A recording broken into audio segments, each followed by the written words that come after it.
what you're playing, and looking forward to hear some stories and some advice and whatever we Mm, can come up with. Yeah, thank you so sure. much. My Yeah. pleasure. In fact, I heard you playing in Zurich. I think it was right before COVID when you were playing the Jazz No Jazz in Zurich with your big band. That's Oh, was that probably 2019 or something? with it was not my big band, but it was with a big band, correct? It was Clayton Hamilton big band, I guess. Was it Clayton Hamilton Jazz Orchestra? Hmm. Really? In That's 19? yeah. Oh, okay. In Zurich. Oh, I'm sorry. I was confusing it with Bern. Yes, in Zurich. Yeah, that's right. Mhm. Correct.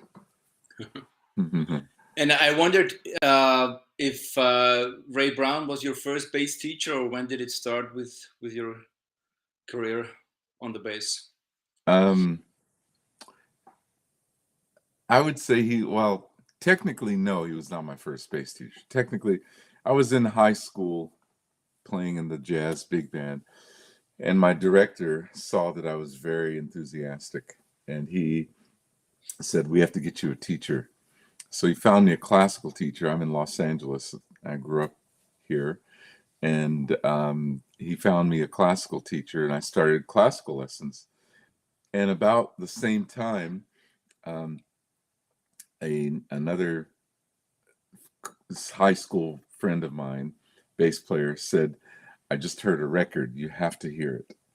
And um, it was Oscar Peterson, Ed Thigpen, Ray Brown, and they were playing Billy Boy.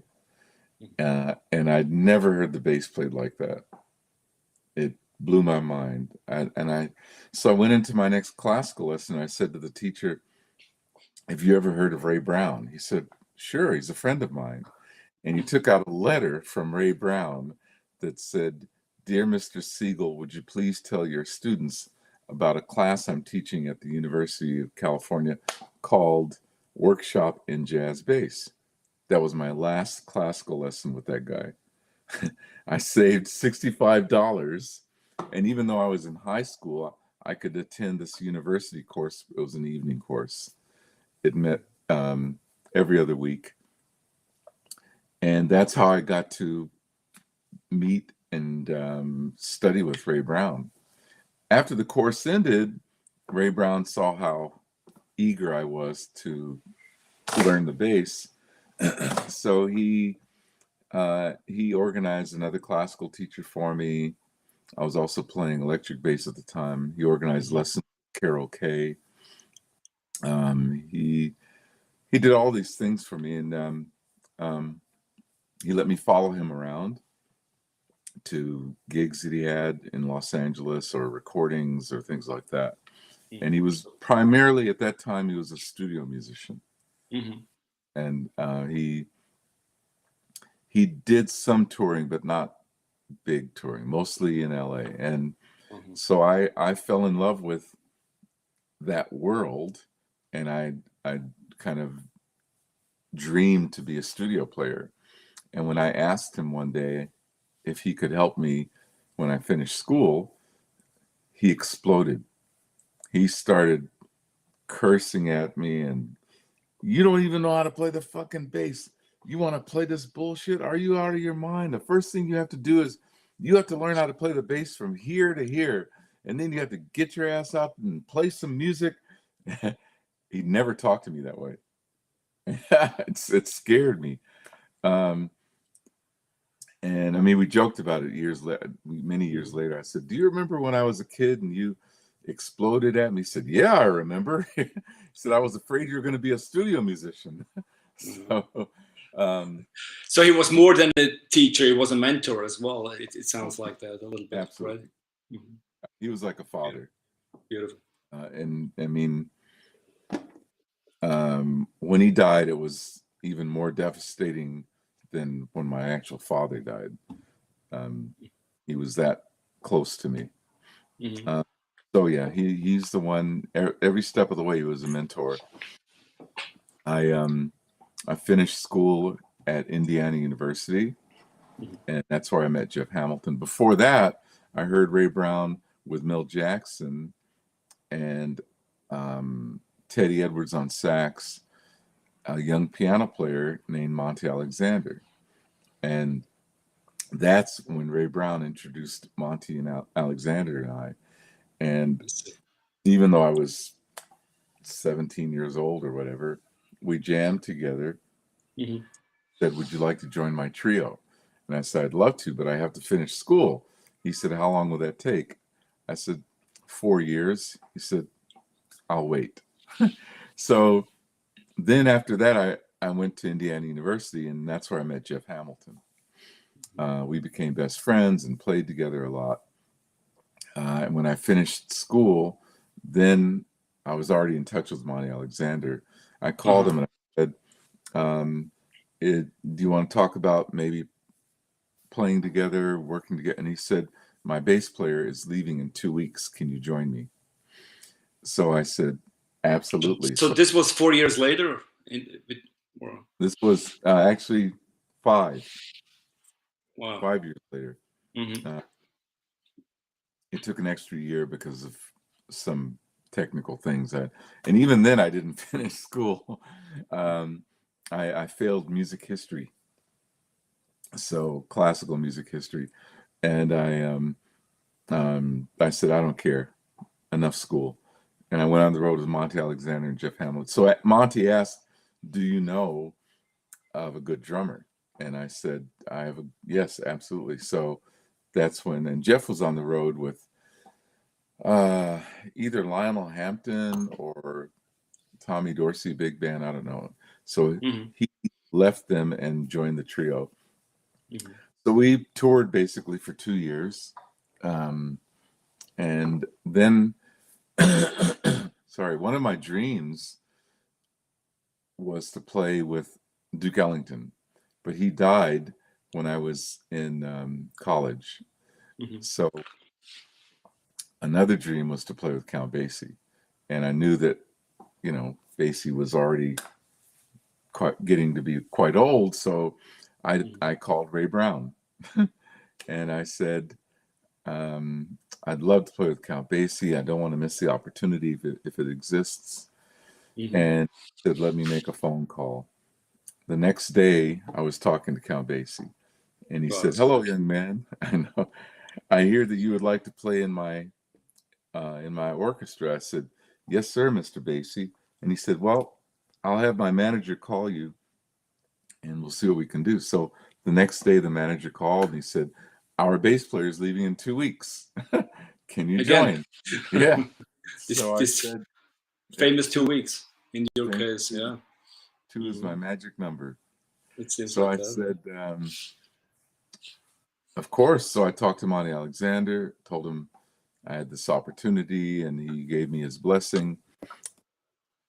Just before that, I went back to Indiana University and took a summer course Uh-huh. and finished music history and got my degree. So, And when did that live Montreux album happen?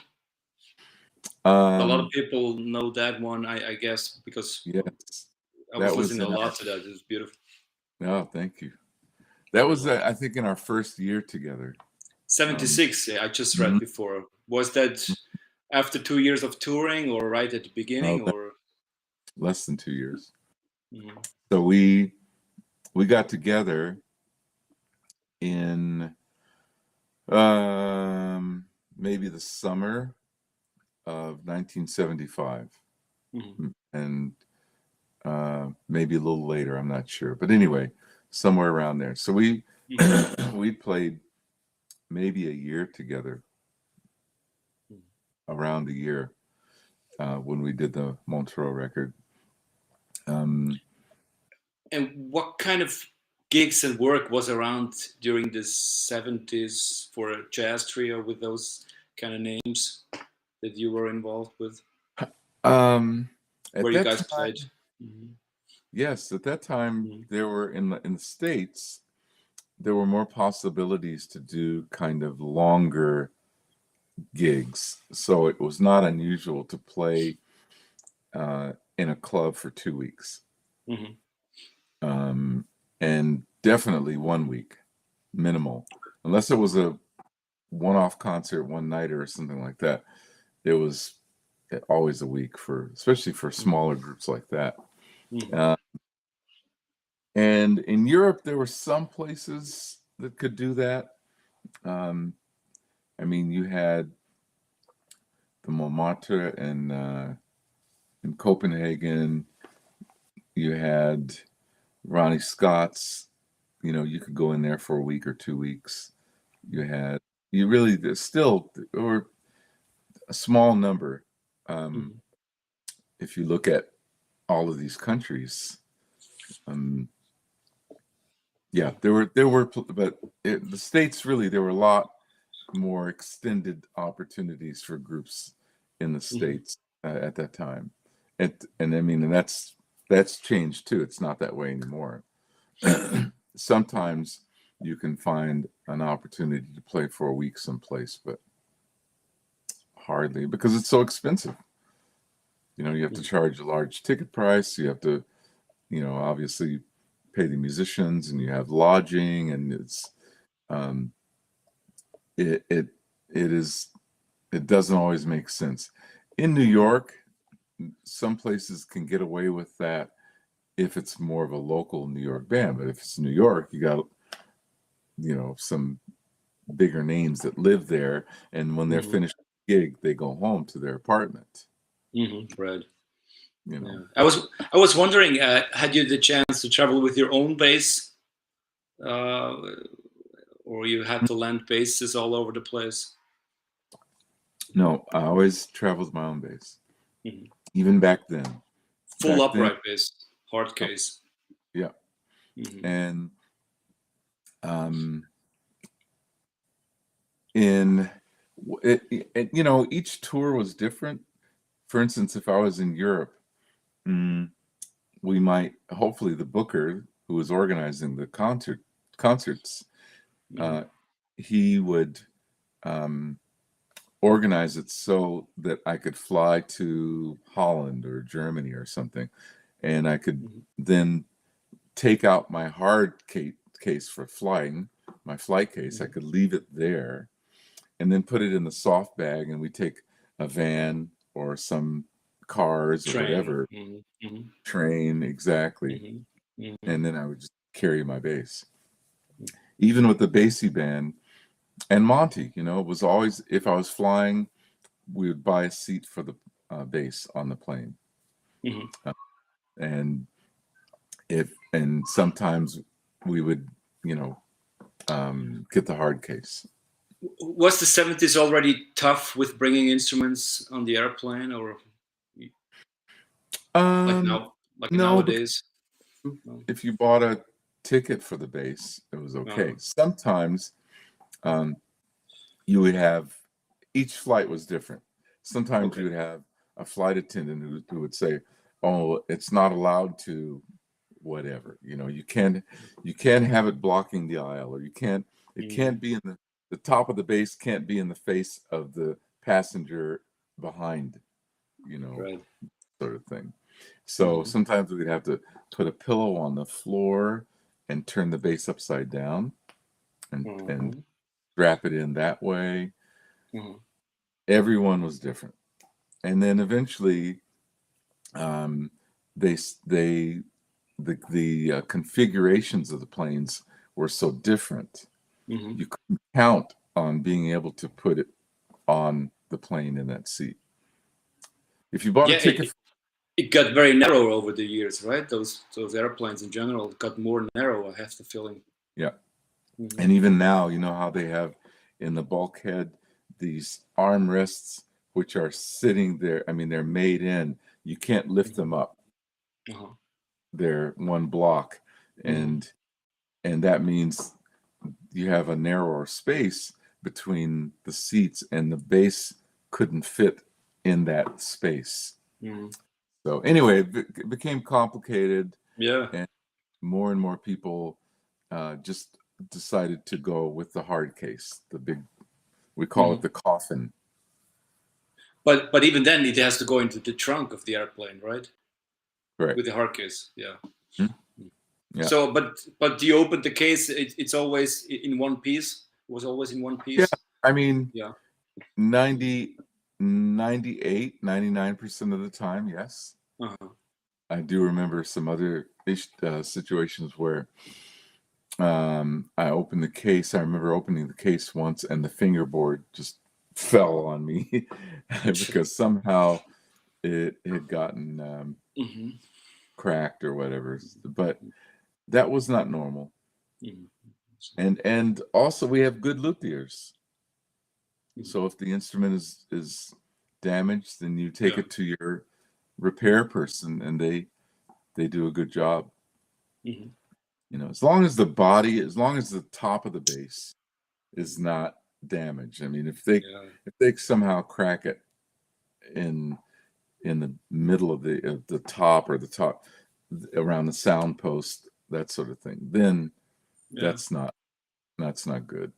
Yeah. I mean, not necessarily because somebody threw it around, but maybe the temperature wise, I'm not sure how. I play the clarinet, so if it's Uh, cold, if it's hot, it can crack. The wood can crack. So I thought yeah, about that with the bass too. Maybe it's happening. yeah, Yeah. that does Hmm. happen, but that's normal. That's natural. I mean, Okay. wood, every Mm. string family, every violin, viola, cello, bass, Mm. cracks are normal. I mean, you Mm. don't want them, and they don't happen often, but Mm. it's not unusual. Yeah. Now, there's one area where you don't want to have a crack. So the um, you have the top of the bass and you have the back of the bass, right? Hmm. Well, between the top of the bass and the back of there's a piece of wood. It's round. It's not very big. It goes from the top to the back, and it's suspended Okay. between the two pieces of wood. The only Hmm. thing that prevents it from falling down is the string tension. So when you Hmm. tighten your strings, that sound, because what that does is it allows the instrument, the top, to talk to the back. So the Hmm. vibrations are Hmm. conducted through this piece of wood. So Hmm. that's how it works. Um, if on the top of the bass you have a crack Hmm. around that post, then it's big trouble. Yeah. The instrument can still sound quite good, but it devalues the instrument. People will not pay the top money for an instrument that has a sound post crack, even if Mm. it's well repaired, even if it sounds good. So Interesting. yeah, so you can still Hmm. spend a lot of money on an instrument with a sound post crack, Hmm. but you know I'm only buying it because it sounds good. I'm not buying it because it's a healthy instrument. Mm. So we're always looking for that. But other than Yeah. that, Well, and now I think you probably know, now we have um, the possibility of having the instrument come apart. So um, right. you have the top of the bass and you have the body of the bass, right? Hmm. Where the top of the bass connects to the body of the bass, instead of being glued here at this point, it is now they unglue it and they have metal screws which go in. Okay. So you can Hmm. now unscrew it and you can take the top, the fingerboard with the Hmm. strings, take it completely off of the body. Wow. And this way you can put both pieces in a smaller case It's like a cello because the size case, then, right? yeah, cello Hmm. size in terms of how tall it is. Hmm. Still a big case because you have the bass is a big instrument. It's still a big Hmm. case. It's Hmm. not just tall, Hmm. um, and that makes it a lot easier. And when you put it together, I mean, I was afraid in the beginning to have this done to Hmm. my instrument. I have a very good instrument, and I thought, would it affect it? And I have another friend who has an even finer, old, old Italian instrument. Rufus Reed is his name, and he had it done to his bass, and after about 5 years, I said, "Okay, Rufus, are you happy with the bass?" And he said, "You're going to love it." He says, your bass will sound better than ever." And I thought to myself, I'm happy for you. I don't know if that would happen for me, but Mm-hmm. he was absolutely right. Because now, instead of the top of the bass here and the body of the bass here connects, instead of this being glued, it's now two pieces of wood. You have the bottom, the round, and this other piece on top, and they're touching, they're coming in contact, but they're able to vibrate freely. Mm-hmm. And as a result, the whole instrument is singing more because you don't have the glue there. I'm very happy with mine. It sounds almost more natural than with glue, right? If Sure. it's, yeah. Yeah, if you have that possibility. So they're making basses like this, Mm. or you can have your old instrument converted, Okay. which I did. Mm-hmm. Interesting. Yeah, yeah. Can you talk a little bit about like you have brothers, like the Clayton brothers? Maybe you can explain a little bit. I assume you guys played from the very beginning, probably. As I have no idea. Yeah. Yeah. Actually, I'm the oldest of seven, Mm-hmm. um, Wow. 4 boys and 3 girls. But my next younger brother, Jeff, is the one who played woodwinds. Mm-hmm. He started on clarinet, and then he played all the saxophones. He played oboe. He played English horn, all the flutes. So he was into studio musician as well, or just He for fun? was, Uh-huh. but he was. I mean, he did studio work as well as performing. Mm-hmm. I think I'm frozen.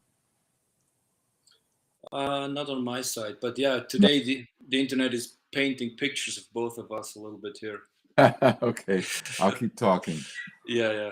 So my brother, he played all the woodwinds, but Mm-hmm. his early on when we were younger, when he switched to saxophone, it was primarily tenor sax, and as some of the years went on, he switched really to alto as his focus. Alto. Mm-hmm. So alto, most of our recordings are with him playing alto. Mm-hmm. Unfortunately, he died 2 years ago, so that was very difficult. Oh, Yeah. sorry about that. I didn't know that. Yeah. Yeah, thanks. But so I lost him, and so we don't have the Clayton brothers anymore. We have a lot of, some recordings, substantial recordings, and he was also the co-leader of our big band, the Clayton Hamilton Orchestra. Mm-hmm.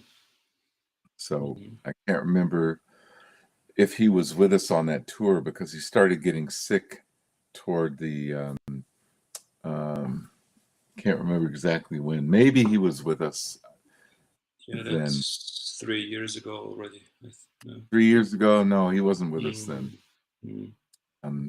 So yeah, he had kidney cancer, and it started getting intense about then. But anyway, so we started. We played together as kids. My mother is very, not only her, but the family is very religious, so we had to go to church every Sunday. And my brother was he wasn't allowed to play saxophone because my mother thought that was too too I don't know, not a religious, but Better bring the oboe, right? yeah, or the clarinet To the church. Yeah. So, but I played bass in the church, Mm-hmm. and eventually my mother loosened up, and he played saxophone in the church also. Mm-hmm. But so we started there, and then in high school, like I said, I was playing jazz and with the big band, and then learning and studying with Ray Brown, and that's how it started. What about the techniques of the bass? You had that down when you moved away from the classical teacher who probably brought all these books and etudes and things, how to hold the bow and all those kind of things. Well, I mean, I stopped with him to save money to study with Ray Brown in the Hmm. class. Hmm. And when the class ended, Ray Brown said, "Now you have to go back to your classical teacher." He had another Hmm. guy that was a Uh-huh. friend of his. Hmm. So I went to another classical teacher. And then when I went to Indiana University, I was a classical music major, Okay. bass player, bass Hmm. major. And then after I left Indiana, I moved to Holland um, to be with my then girlfriend, now wife, who's Dutch. And Ah, interesting. yeah, Was that the so introduction to the North Sea Jazz Festival, where you um, played, or you played there anyway? mm, I played there anyway with Uh, um, I think with Monty Alexander, definitely with Count Basie. I played there. hmm. But when I moved to Holland, so it was 2 years with Monty Alexander, 2 years with Count Basie. Then I moved to Holland, and I knew, I mean, I still love classical music, and I knew in Holland they had a lot of, they had 16 government subsidized orchestras at that time, plus amateur orchestras. And I thought maybe I'll have a chance to play some solos with orchestra. Hmm. And um, so I told a drummer friend of mine in Holland about this wish. And he said, "Well, I know a lot of people in the classical world. If I hear about something, I'll let you know." So he called me one day. He said, "I hear there's a solo position open in the Amsterdam Philharmonic." And I didn't mean solo position because that translates in English to principal, the first bass player in the orchestra. I Uh-huh. didn't mean that. I meant Hmm. as a soloist. As a soloist, But yeah. Uh-huh. Yeah. I took the information. I was in the finals of another classical competition at that moment, so I just added the music to my practicing, Hmm. and I took the audition, and they offered me the job. So I played for 5 years in the Amsterdam Philharmonic. Wow. And I, of course, there was a lot of jazz on the side, and Hmm. that's writing a lot of music then for big band. Hmm. Thanks to Count Basie, I started writing for big band, and then um, in Holland there were so many great musicians. So many. I mean, they had a big band called the Skymasters, which played every Monday night at a jazz club that was broadcast on the radio, Hmm. and they had guests every week, so they needed music. Hmm. Uh, I mean, they had Freddie Hubbard, they had um, Woody Shaw, they had Slide Hampton, Tommy Flanagan, Hank Jones, Mark Murphy, all these amazing musicians, and they needed music. So while playing in the orchestra on the side, I could also write arrangements Hmm. for big band. Very cool. South, Wow. yeah. Yeah. Can you tell how it happened with? I just read it that you recorded, played with Milt Jackson and Diana Krall. Just maybe some anecdotes. What you did with those? Oh, sure. Um, yeah, there's Well, the special first, vibe going on. oh yeah, it was wonderful. The first Milt Jackson, because maybe you remember I mentioned that Milt Jackson and Ray Brown used to play together. So Milt knew about me. I mean, if Ray Brown was like a father to me, Milt Jackson was like an uncle. Mm. Um, I knew him well. When I was with Monty Alexander, we recorded with Milt Jackson an album called Soul Fusion, and that was my first time to actually record with Milt. We played. Sometimes he would join us with Monty, and we would do tours together.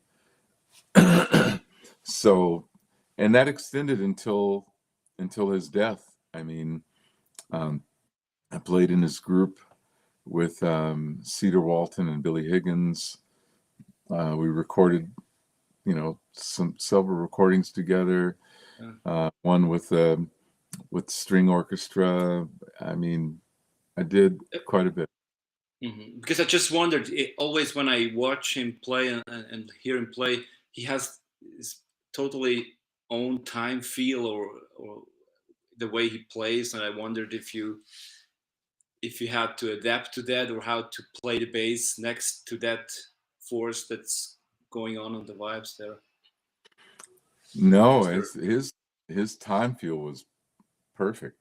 I mean, he if you listen to his beginnings with Dizzy Gillespie and Charlie Parker, then you can really hear his roots. And as time went on, of course, he played with the Modern Jazz Quartet. I mean, it was very he had impeccable time. Never he didn't rush, he didn't drag, but he adjusted to the music that was around him. So when he was with Ray Brown, there might be some minuscule adjustments that he would make with Ray Brown or versus with the Modern Jazz Quartet. I don't know. I never thought about it, but he was amazing. His time was great. I never thought about having to make an adjustment playing with Milt Jackson. Sometimes I had to think about that with a drummer or a piano player, but never with him. And he was always, he was always swinging, and he loved to play bluesy. I mean, really kind of blues thing, and that requires sometimes certain layback feels or whatever. When I listen to him play, it sounds like he could bend the string like a guitar player playing the blues, because he had a way of going from one note to another note, but not just bing bing, but bing ring kind of thing. It was almost like he was bending the bells. It was amazing. So I think he was famous. That's what I love so much as well. When there's a space between those two notes, and he's waiting until it's time for the next one, not just bing bing as he's just mentioned. Yeah. Diana Krall, actually, so there was a workshop, a jazz camp in Port Townsend, Washington, just above Seattle. And Diana Krall, when she was a teenager, went to this camp. And Jeff Hamilton, this must have been 1989, I think. Is it one of the places where you are artistic director for a jazz festival camp or something? Yeah, I wasn't at that time. I wasn't. So I'm sorry, it was not. It was 19. Let's see, it was basically. It must have been 1980, 85. I think 1985. She went there as a student. And I wasn't teaching at that time there. It was the following year I started teaching, but Jeff Hamilton was teaching there. And he came back to Los Angeles after being there, and he said, "Hey, I met some kid who is really," he said, "I think she's got it. She wants to come down here and study with us." And I said, "Oh, okay." And her name was Diana Krall. So she came to Los Angeles, and she studied with Jeff and me, focused on trio piano playing. We never heard her sing. She wasn't singing. I mean, she sang at home, and she sang for some gigs, small gigs or something like that, but that was not her focus. And then she also came here to study with Jimmy Rolls and Alan Broadbent, two great piano players. So we met, we worked together, giving lessons to her and things like that. And she was 19 years old, and she was just doing little local gigs in Los Angeles. My wife and I needed a babysitter, so she used to babysit for us. For your son? Yes, for my son Gerald. Yeah. I see. So yeah, anyway, Just and side then note, as yeah. time goes on, she just got Mhm. stronger and more popular, and so that's how that happened. Mhm, mhm. The last chapter that I'm interested in quickly, if you have some minutes left, is I just discovered your self-management book on your website, which I absolutely love, Oh, and I also experienced in setting up that interview that we're doing now that you are organized yourself, and I'm sure those kind of advice things you gathered over the years and put it down beautifully in a PDF that everyone can have a glance at. Can you? oh, thank you. Well, um, I'm a little embarrassed because actually I should. I'm glad you like it. I should be even more explicit about how this can be used. uh, and uh, I had so many students that Mhm. were having a problem with really figuring out how to move forward with their music in their lives. So you just say So it's in the book. I couldn't go Just that a hand. far.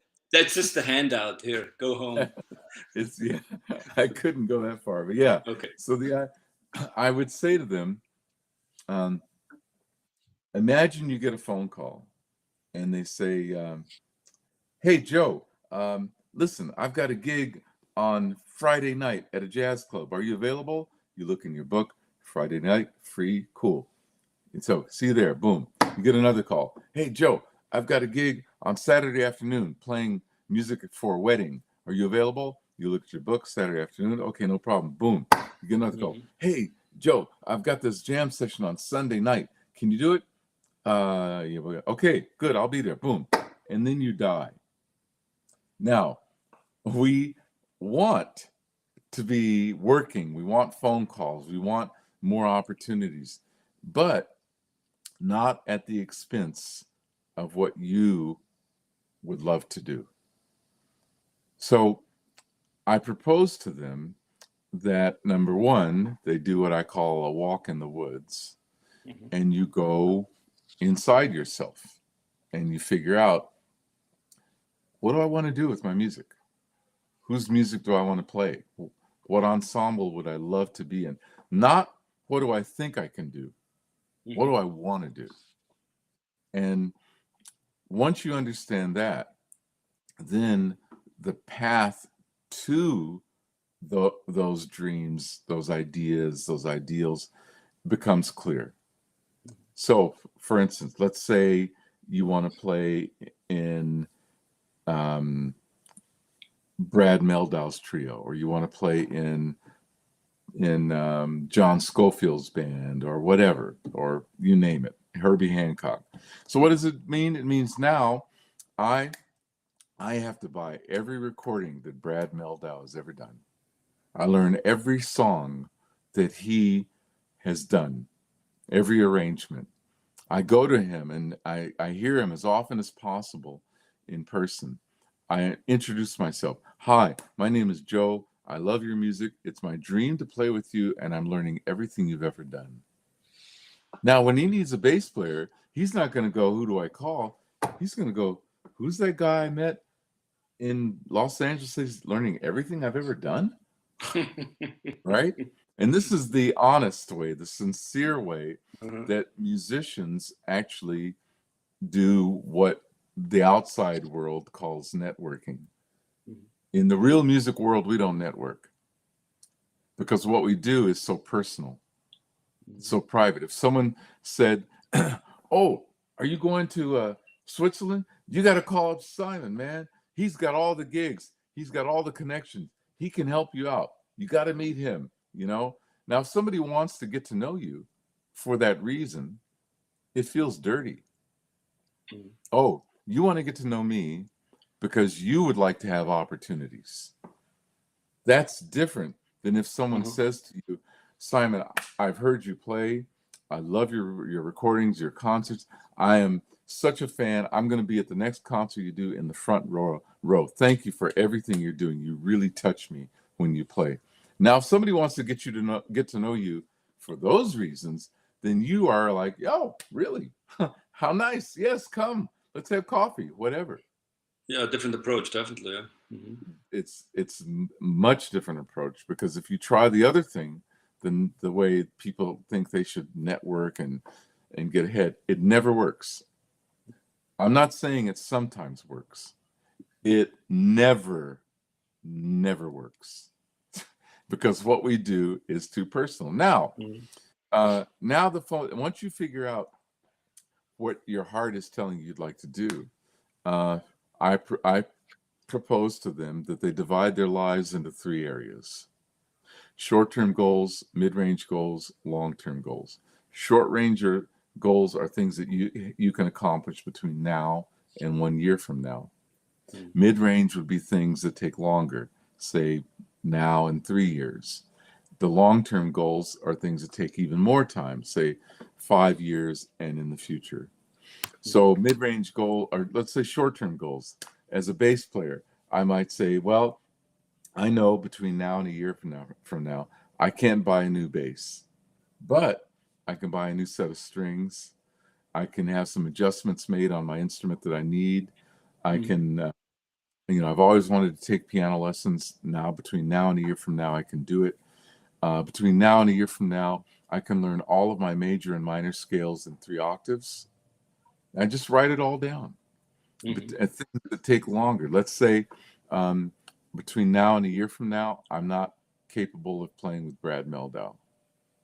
3 years Probably from not. now, Yeah. 3 years, yeah, I will have learned everything he's done between now and 3 years from now.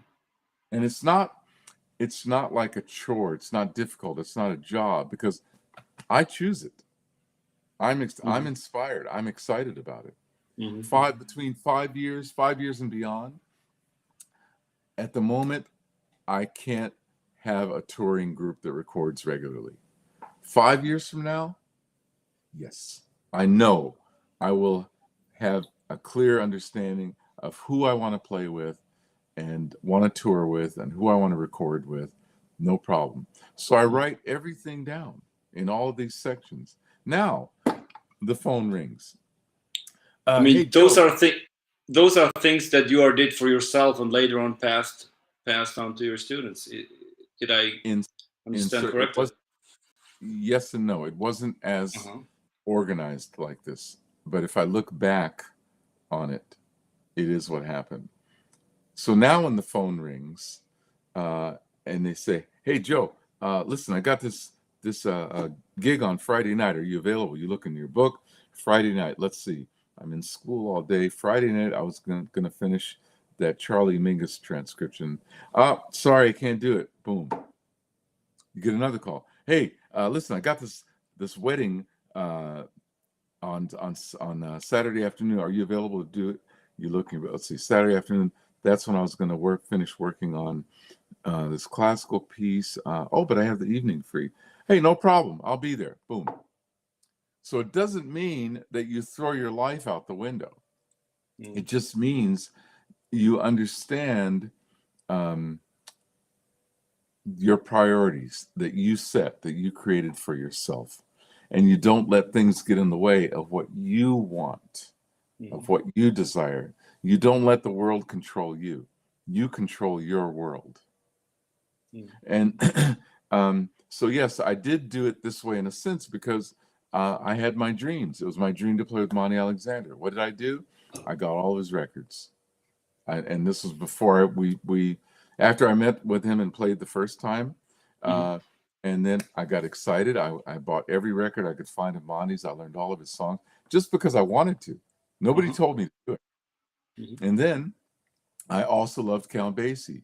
Growing up, I never thought about I'm going to try to play with Count Basie at that time. I was focused on Monty Alexander, but I also loved Count Basie and also loved Duke Ellington. So I was learning those pieces, playing along with records out of pure love and curiosity. And then, of course, when I had a chance to play with Count Basie, I had already rehearsed with Count Basie for years. Mm-hmm. I knew those songs. Yeah. You know, so same thing with the orchestra. How did I learn to learn the music? By playing with I didn't just buy books that had excerpts and things. No, Mm-hmm. I put on the recordings of Okay. whatever it was, Tchaikovsky, Beethoven, Mahler, Brahms, whatever it was. I put on the recordings and I had the music and I played along with the records. Mm-hmm. You know, I put my feet in those shoes. Great thing to do it with the classical music records too, not just with the jazz records. Yeah. That's right. Mm-hmm. I mean, and for the symphonies, I had to read the music, but you know, things like um, Tormerai or some incidental pieces by Schumann, um, by Fauré, by you know whoever it was. Mm-hmm. I learned it by the records. I didn't learn it by reading the music. Later, I got the music, but by playing along with the record, by playing along with um, um, Rostropovich, who Mm-hmm. plays amazing cello, you know, I fell in love with his playing. So I learned these pieces by playing along. Then when I looked at the music, I got, oh, that's how that, I see. Interesting. So I was doing both. I was reading music, the Mm-hmm. etudes, symphonies, da da da da, but I also, music is sound. And what we're trying to do is we attach ourselves to the sounds that we want to make. Mm-hmm. And then when it's time to make those sounds, we're not thinking about the notes or the theory or the key or the no. Music is sound motion. Mm-hmm. So That's if why I, another essential line of your book is don't use a fake book. I love that one too.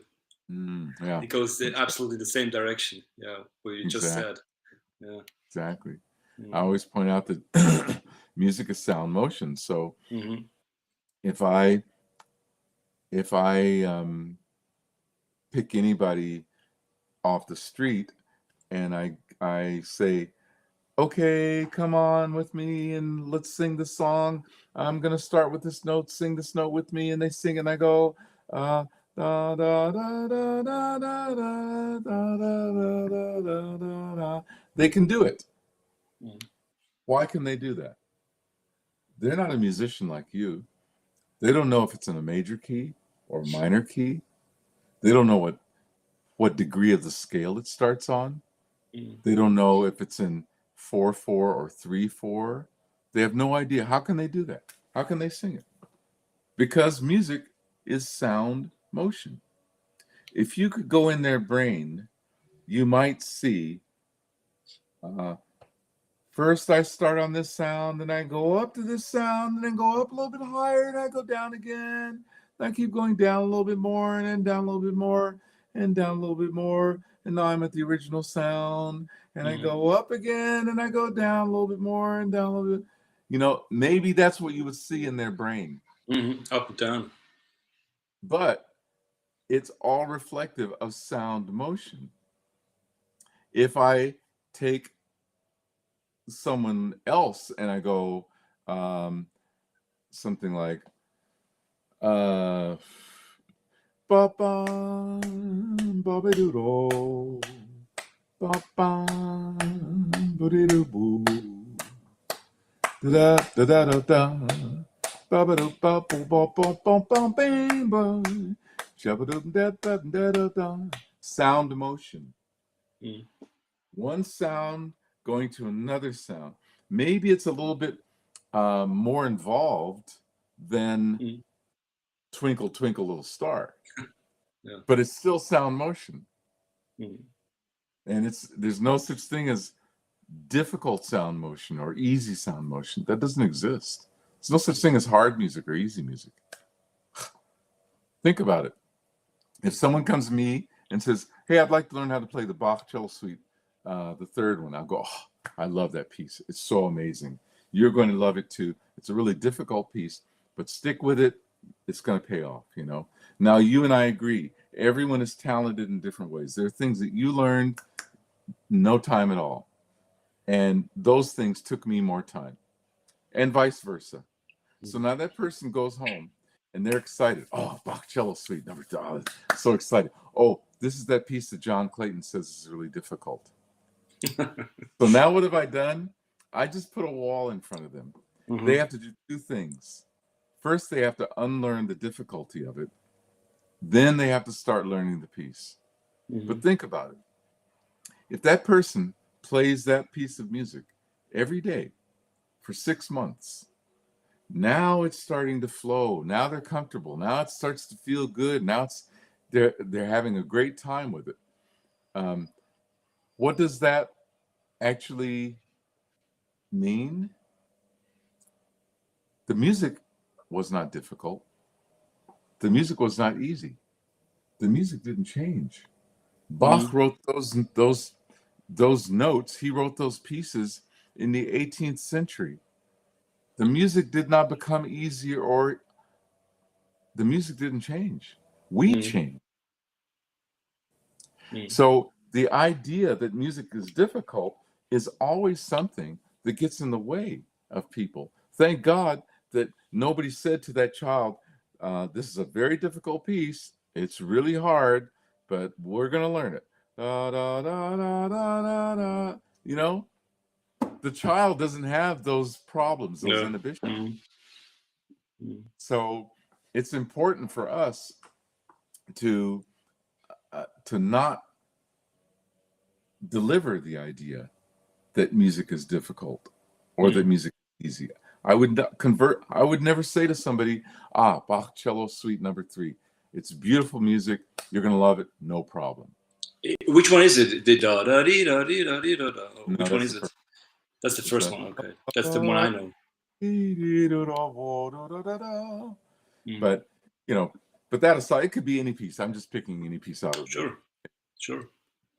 So it's important for us to understand music is not difficult. Music is not easy. Music only exists. Because if you suggest people do what we call living a self-fulfilled prophecy. If you tell somebody something, that's what's going to happen. The person who says, oh gosh, I'm so unlucky. With my luck, I'll probably end up playing weddings and parties the rest of my life. What are they going to do? They'll play weddings and parties. Yeah, right? Form personality around that goal, or fact. Exactly. Because we human beings are desire, and naturally so, to live a self-fulfill our prophecy. I always like to say, so ye say it, so shall it be. Yeah. But I think the big thing in your biography is that you didn't just dream about those things, but you actually practiced all those songs. You played the music. It's not just that you dreamed. You took action. I mean, that's exactly right. Yeah, you can't just dream. You're right. You can't just dream. You have to put into action your dreams, so your dreams become reality. But your dreams change because we change as people. It was my dream to play with Duke Ellington, so I was learning all this music, and then he died. So my dreams that dream couldn't be fulfilled, but those dreams led to other dreams.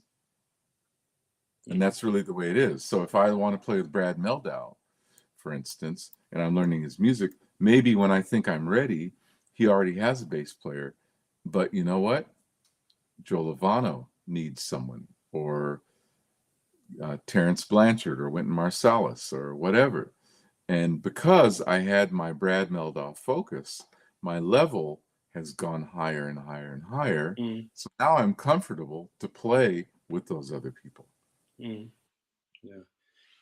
In closing, can you tell a bit how it came up, how it happened with? I asked about Roger Calloway. I saw that beautiful concert you guys played. I'm a huge fan of Roger Calloway's playing, and I also talked to him a little bit on this jazz talk I'm doing. Were you preparing those kind of songs, or you know him just a long time and were ready anyway?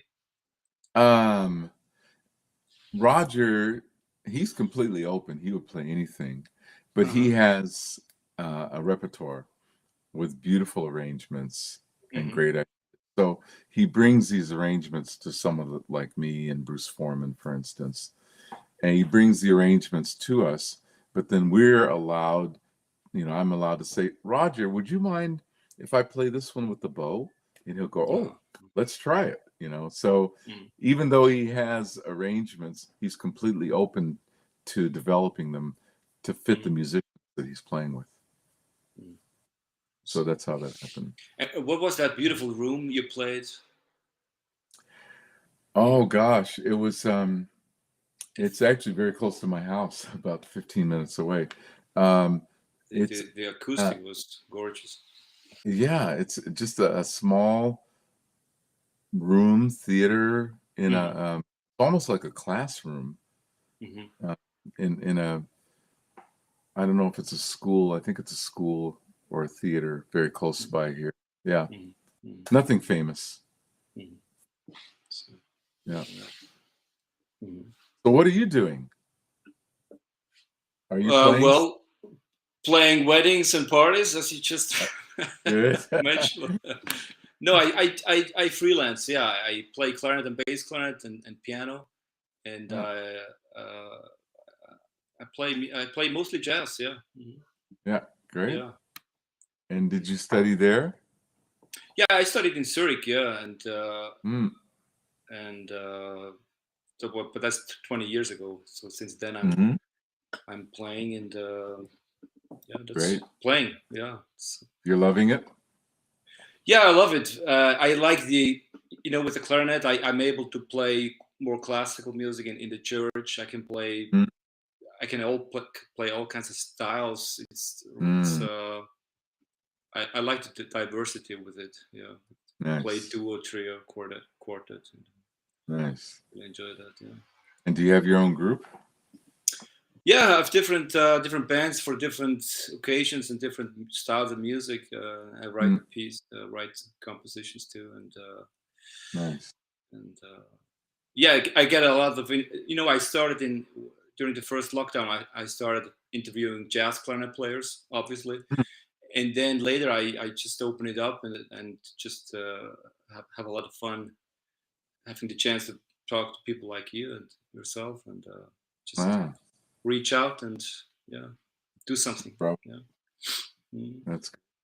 Keep it going. Yeah. Follow your heart. That's what you have to do. Yeah. Well, thank you very much. You have a lovely room there. I'm sure there will be some music played today in that room, no? Yeah, I'm going to. I'm actually going to change my strings, and I have some. I just finished a classical project, and so I have to change my strings to a more hybrid kind of thing, which the strings that work best for different styles of music, classical or jazz. So I have to put those back on.